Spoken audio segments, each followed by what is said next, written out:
morning, my dearest students. How are you today?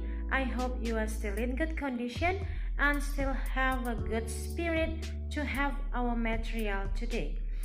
Halo, selamat pagi semua murid-murid MEM. Apa kabarnya hari ini? MEM harap kamu semua masih dalam keadaan yang baik dan masih memiliki semangat yang hebat untuk menghadapi materi kita pada pagi hari ini. Okay, for today we are going to learn about simple present tense. Hari ini kita akan belajar tentang simple present tense. Nah, di pertemuan yang lalu kita sudah belajar tentang nominal sentence atau kalimat yang tidak memiliki kata kerja dalam simple present tense. Nah, dan hari ini kita akan belajar tentang verbal sentence atau kalimat yang memiliki kata kerja dalam simple present tense.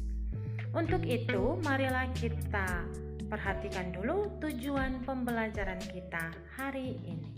Adapun tujuan pembelajaran kita hari ini adalah peserta didik mampu menerapkan fungsi sosial, struktur teks, dan unsur kebahasaan teks, interaksi transaksional lisan maupun tulis yang melibatkan tindakan meminta dan memberi informasi terkait kegiatan rutinitas. Hari ini, MEM ingin mengingatkan kamu kembali tentang apa itu simple present tense. Simple present tense adalah peristiwa, kejadian, ataupun kegiatan yang dilakukan secara berulang-ulang atau secara terus-menerus, atau kegiatan yang merupakan suatu rutinitas. Di pertemuan yang lalu, MEM sudah menjelaskan tentang nominal sentence. Apa itu nominal sentence? Nominal sentence adalah kalimat yang tidak memiliki kata kerja.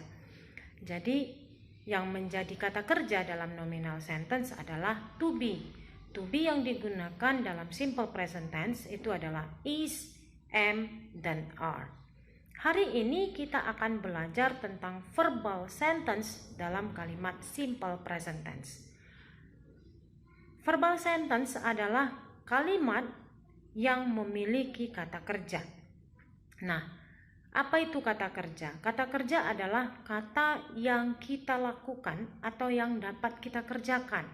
Contoh misalnya makan, minum, berjalan. Atau misalnya kalau dalam bahasa Inggris itu ada kata write, menulis, ada kata listen, mendengar, ada kata look, melihat, dan yang lain sebagainya. Seperti yang sudah MEM jelaskan sebelumnya, bahwa di dalam bahasa Inggris itu ada 3 kalimat, yaitu yang pertama adalah kalimat positif atau affirmative, yang kedua kalimat mendidakkan atau negatif, dan yang ketiga adalah kalimat tanya atau interrogatif. Di dalam kalimat verbal simple present tense, rumus untuk kalimat positif adalah subjek ditambah verb, kemudian diikuti dengan objek. Di dalam kalimat verbal sentence simple present tense, jika verbnya atau kata kerjanya melekat dengan orang ketiga tunggal. Apa itu orang ketiga tunggal? Yaitu he, she, it. MEM ingatkan sekali lagi, jika di dalam kalimat verbal sentence simple present tense, verbnya bertemu dengan subjek ketiga tunggal, yaitu he, she, dan it, maka kata kerjanya harus ditambah s atau es. Semua kata kerja biasanya ditambah s. Contoh, play menjadi plays. Misal, he plays. Make menjadi makes. My mother makes a cake. Look menjadi looks. She looks at me. Ada beberapa pengecualian pada kata kerja yang berakhiran sh, CH, X, SS, O, dan Z. Misal contohnya yang berakhiran CH, watch. Maka kalau kata watch ketemu dengan orang ketiga tunggal, maka watch harus ditambah ES. Contoh, adik saya menonton televisi. Maka bahasa Inggrisnya adalah my brother watches the television. Kemudian yang berakhiran SH, misalnya ada kata wash, mencuci. Ibu saya mencuci baju. My mother washes the clothes. Kemudian selanjutnya adalah kata kerja yang berakhiran SS. Misalnya ada kata kiss, mencium. Ayah saya mencium saya. Maka bahasa Inggrisnya adalah my father kisses me. Nah, kata kerja yang berakhiran X misalnya ada kata box. Box di sini artinya bukan kotak ya, tapi box artinya di sini adalah meninju. Contoh misalnya, dia meninju adik saya. He boxes my brother. Selanjutnya adalah kata kerja yang berakhiran O. Contohnya, Budi pergi ke bioskop. Maka bahasa Inggrisnya adalah Budi goes to the cinema. Dan yang terakhir adalah kata kerja yang berakhiran Z. Contoh misalnya bus. Bus itu adalah artinya adalah mendengung. Contoh, lebah itu mendengung. The bee buzz. Selanjutnya kita masuk ke kalimat negatif atau kalimat menidakkan. Ingat, di dalam simple present tense untuk membentuk kalimat menidakkan harus ada yang namanya kata kerja bantu.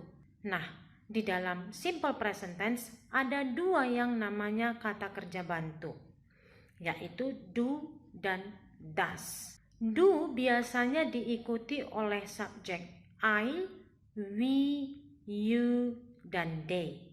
Sedangkan does diikuti oleh subjek he, she, dan it. Rumus negatif dalam simple present tense adalah subjek ditambah do atau does ditambah not, kemudian diikuti oleh kata kerja dan diikuti oleh objek. Contoh misalnya, ibu saya tidak mencuci piring. Maka kalimatnya adalah my mother does not atau disingkat dengan doesn't wash the plates. Nah, contoh yang lain misalnya, saya tidak pergi ke sekolah. I do not atau don't go to the school. Sampai di sini paham? Nah, selanjutnya adalah rumus kalimat interrogatif atau kalimat tanya. Kalimat interrogatif diawali oleh kata kerja bantu. Rumusnya yaitu do atau does ketemu dengan subjek, kemudian ketemu dengan kata kerja, selanjutnya ketemu dengan objek. Jangan lupa meletakkan question mark atau tanda tanya di belakang kalimat. Contoh, apakah kamu pergi ke sekolah? Do you go to school? Nah, kalau jawabannya yes, yes I do. Kalau jawabannya no, no I don't. Atau no I do not. Contoh yang lain misalnya, apakah ibumu membeli sebuah rumah? Maka bahasa Inggrisnya adalah does your mother buy a house? Maka kalau jawabannya iya, yes, she does. Dan kalau jawabannya tidak, no, she doesn't. Atau no, she does not. Sampai di sini dulu pembelajaran kita tentang simple present tense verbal sentence. And I hope you can understand about our material today. Saya harap kamu bisa mengerti tentang materi kita hari ini. And I want to remind you, saya ingin mengingatkan kamu kembali, don't forget to finish your work. Jangan lupa untuk menyelesaikan tugasmu. And don't forget to write our material today in your notebook. Dan jangan lupa juga untuk menuliskan materi kamu hari ini di buku catatannya kamu. Thank you for watching this video.